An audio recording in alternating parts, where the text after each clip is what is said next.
Type O positive blood is something many people think of as nothing more than a label on a medical record, but behind those two simple letters is a fascinating story about human evolution, genetics, disease, and survival. Your blood type is determined by specific molecules found on the surface of your red blood cells, and among the major ABO blood groups, type O is the most common worldwide. But where did this blood type come from? And why is it so widespread? For years, popular explanations have suggested that type A may have been the original human blood group, with other types appearing later through genetic changes. Modern genetics, however, gives us a much more complicated picture. The ABO system is ancient, and different versions of the gene have existed in human populations for a very long time. Type O is not simply a recent mutation or a blood type that appeared in one particular civilization.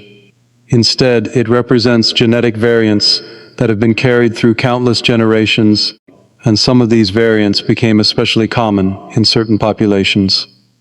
One reason type O attracts so much scientific interest is its remarkable global distribution.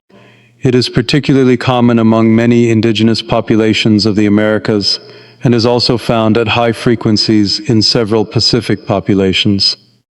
This pattern has sometimes been interpreted as evidence that an ancient type O genetic lineage traveled with human populations migrating from Asia into the Americas and across the Pacific. But there is an important distinction.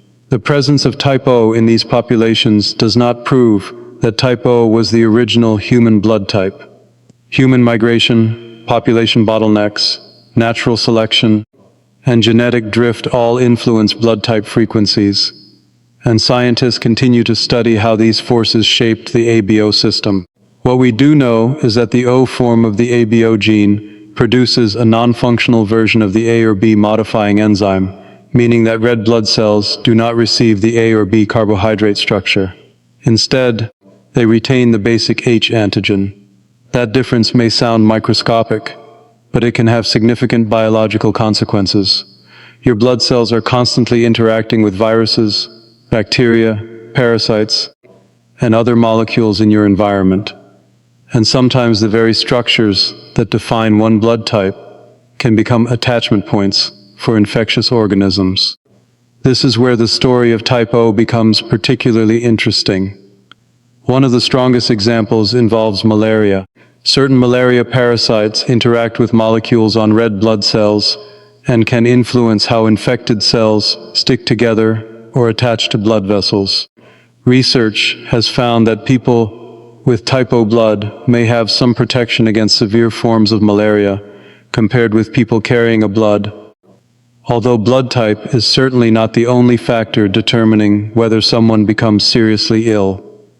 In regions where malaria has been a major evolutionary pressure for thousands of years, this difference may have contributed to the persistence of type O variants. In other words, a genetic trait that offers even a modest survival advantage against a deadly infection can become more common over many generations. This is one example of natural selection, acting slowly, almost invisibly, across human history. But evolution rarely gives us something for free. The same biological characteristics that may provide protection in one situation can increase vulnerability in another. This is sometimes called an evolutionary trade-off. Type O blood has been associated with a lower risk of certain clotting-related conditions because people with type O generally have lower average levels of von Willebrand factor and factor VIII, two important proteins involved in blood clotting. Research has consistently found that people with non-O blood types tend to have higher levels of these clotting proteins and a higher risk of venous thromboembolism compared with people with type O. That does not mean type O blood is naturally better, and it certainly does not mean type O protects someone from heart disease or blood clots completely. Many other factors, including age, weight, smoking, physical activity, blood pressure, cholesterol, genetics, medications, and underlying disease, can have much larger effects on cardiovascular health. In fact, the lower clotting tendency associated with type O can come with a different trade-off. Some studies have found an increased risk of bleeding, particularly in certain medical situations. So once again, biology is about balance rather than perfection. Another fascinating area of research involves infectious diseases. Some studies have found that type O blood may be associated with different risks of infection or severe disease from certain pathogens, including some strains of norovirus and cholera. But these relationships are complex and can vary depending on the specific strain of pathogen and the population being studied. For example, cholera is caused by bacteria called Vibrio cholerae, and research has suggested that people with type O blood may be more likely to develop severe cholera symptoms in certain circumstances. This is a remarkable example of how the same blood group biology that may influence one disease can potentially increase vulnerability to another. Scientists believe that these kinds of trade-offs may help explain why no single ABO blood type has completely replaced all the others. If one blood type were superior in every environment and against every disease, natural selection might eventually push populations strongly in one direction. Instead, different blood types have persisted, probably because their advantages and disadvantages depend on the environment, infectious diseases, and other genetic factors. There is also an intriguing connection between blood type and Helicobacter pylori, the bacterium associated with gastritis and peptic ulcers. Certain blood group structures can influence how microorganisms attach to the lining of the stomach, and researchers have investigated relationships between ABO blood groups and susceptibility to H. pylori-related disease. Again, this does not mean that having type O automatically causes ulcers. Your risk depends on many factors, including whether you carry H. pylori, smoking, medications such as nonsteroidal anti-inflammatory drugs, and other health conditions. Another unusual finding concerns mosquitoes. Some research has suggested that mosquitoes may land more frequently on people with type O blood than on people with certain other blood types. Although mosquito attraction is influenced by many factors, including body heat, carbon dioxide, skin chemicals, sweat, and genetics. So, if mosquitoes seem to love you, your blood type may be one small piece of the puzzle, but it is far from the whole explanation. Now, there is another blood group phenomenon so rare and unusual that it sounds almost impossible: the Bombay phenotype. It was first described in Mumbai in the early 1950s, and it demonstrates just how complicated the ABO system really is. Most people with type O blood still possess the H antigen, which acts as the basic foundation from which A and B antigens can be created. But people with the Bombay phenotype lack functional H antigen on their red blood cells because of specific genetic changes affecting the FUT1 gene. As a result, their cells appear to lack A, B, and H antigens. On routine blood typing, this can sometimes be mistaken for ordinary type O blood. But there is a major difference. A person with the Bombay phenotype can produce antibodies against the H antigen, meaning ordinary type O blood is not necessarily safe for transfusion. They generally require blood from another compatible Bombay phenotype donor. This rare condition is a powerful reminder that blood typing is far more than simply looking at whether someone is A, B, AB, or O. Underneath those four major categories are additional genetic systems and rare phenotypes that can become critically important during transfusion. And this brings us back to the larger story of type O positive. The positive part refers to the Rh blood group, most commonly the presence of the D antigen. So when someone says they are O positive, they are actually describing two different blood group characteristics: ABO type O and Rh positive status.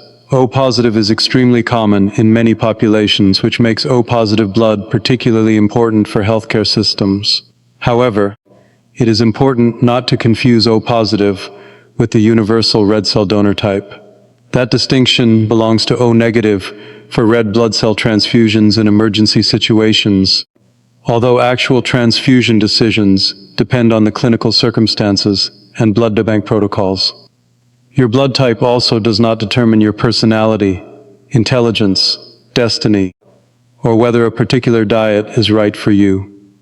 Those ideas are popular in some cultures, but they are not supported by strong scientific evidence. What your blood type does reveal is something much more interesting, a small piece of your genetic history. Think about that for a moment.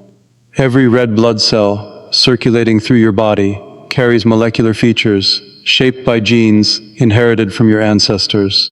Those genes have traveled through generations of human beings who lived through migrations, epidemics, famine, climate changes, and countless environmental challenges.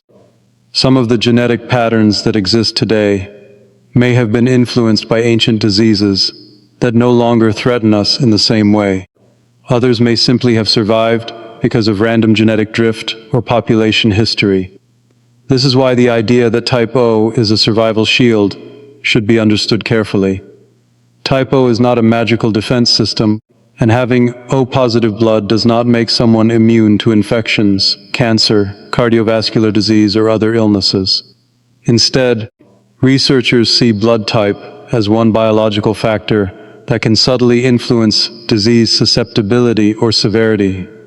The effects are usually much smaller than the effects of major lifestyle and environmental factors. Your blood type is therefore best understood as one piece of a much larger biological puzzle, and perhaps that is what makes it so fascinating. A blood group that seems like a simple letter on a laboratory report is actually connected to the molecular architecture of your red blood cells, the behavior of infectious organisms, the clotting system, human migration, and the history of genetic variation. Type O has survived for thousands of years, not because it is universally superior, but because evolution is constantly balancing advantages and disadvantages.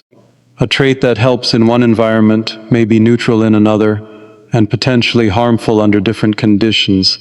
That is how natural selection often works, not by creating perfect organisms, but by shaping compromises that allow populations to survive and reproduce.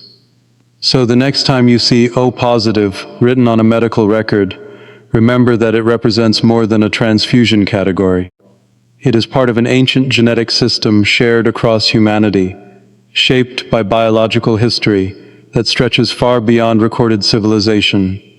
Your blood type cannot tell you everything about your ancestry, your health, or your future, but it can give us a fascinating glimpse into how humans and disease have interacted over time. From malaria to clotting proteins, from cholera to rare blood group conditions, the story of type O shows us that even the smallest molecules on the surface of a red blood cell can influence the relationship between our bodies and the world around us. And perhaps the most remarkable lesson is this: evolution does not leave us with a perfect biological design. It leaves us with a history, a collection of adaptations, compromises, and genetic traces passed from one generation to the next. Type O positive is one small chapter in that enormous human story, a living reminder that inside every drop of blood is a record of where we came from, how our ancestors survived, and how much there is still for modern science to discover.